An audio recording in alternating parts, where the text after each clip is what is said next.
Hello guys, আসসালামু আলাইকুম। কেমন আছেন সবাই? আমি পিয়াস আছি আপনাদের সাথে টেক মগজের পক্ষ থেকে।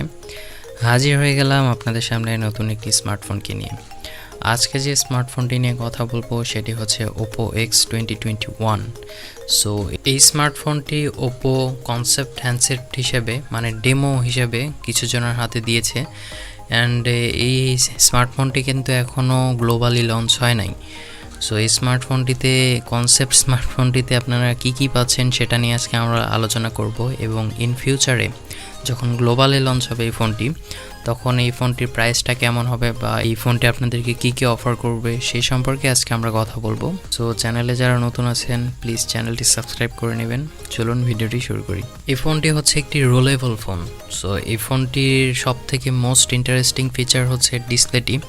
এই ফোনটির পাওয়ার বাটনে যদি আমরা সুইপ আপ করি তাহলে এই ডিসপ্লেটি বড় হয়ে যাবে, এবং সুইপ ডাউন করার সাথে সাথে এই ডিসপ্লেটি আগের অবস্থায় মানে ছোট হয়ে যাবে। ফোনটির লুকের কথা বলতে গেলে ফোনটির লুক সত্যি অসাধারণ ছিল। ফোনটির পেছন সাইডটাতে লেফট সাইডে ক্যামেরা দেওয়া হয়েছে, ক্যামেরার জন্য হালকা জায়গা রাখা হয়েছে, এবং বাকিটা আপনারা দেখতে পাচ্ছেন সুইপ আপ করার সাথে সাথেই ডিসপ্লের সাথে সাথে এই জায়গাটুকু বড় হয়ে যাচ্ছে।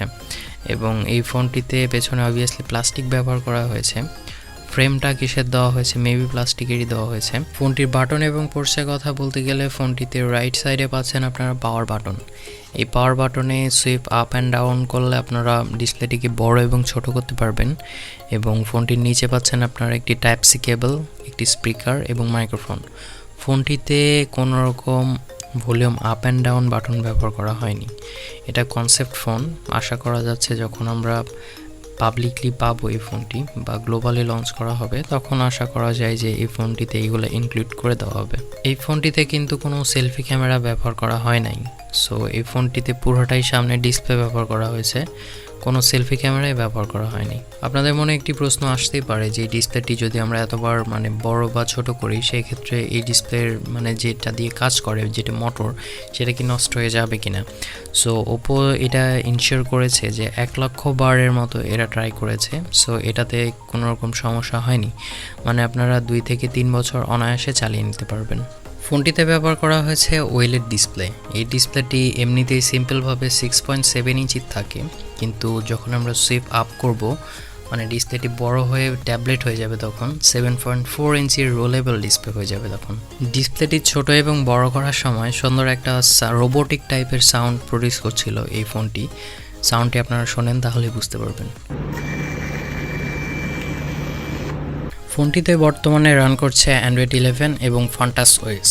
সো এই ইউআই এর ক্ষেত্রে তেমন একটা ল্যাগিং আমাদের চোখে পড়েনি। নতুন ফোন যেটুকু ল্যাগিং মানে স্বাভাবিক বলা যায় ওইটুকু ল্যাগিং, তবে খুব স্মুথলি চলছিল। এই ফোনটির ডিসপ্লে যখন বড় থেকে ছোট হচ্ছিল, খুব স্মুথলি আইকনগুলো একটা সুন্দর অ্যানিমেশনে চলে আসতেছিল। কোনো রকম মানে ফেটেড যাওয়া টাইপের ওই টাইপের আমরা কিছু দেখতে পাইনি, মানে রেজুলেশন কম হওয়া যেটা, ওই টাইপের কিছুই দেখতে পাইনি। সুন্দর একটা অ্যানিমেশনে চলে আসতেছিল। আবার যখন আমরা স্ক্রিনটি বড় করছিলাম তখন সুন্দরভাবে এই আইকনগুলো আবার বড় হয়ে যাচ্ছিল।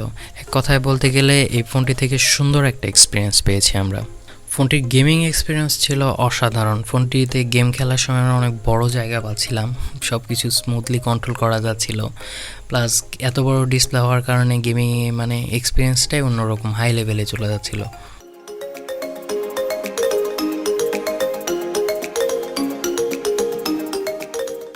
এই ফোনটিতে ব্যবহার করা হয়েছে 4000 mAh ব্যাটারি, এবং এই ব্যাটারিকে চার্জ করার জন্য বক্সে প্রোভাইড করা হয়েছে 125 ওয়াটের চার্জার। এই চার্জারটি দিয়ে এই ফোনটিকে চার্জ করতে 7 মিনিটে 50% এবং 20 মিনিটে 100% করা যাবে।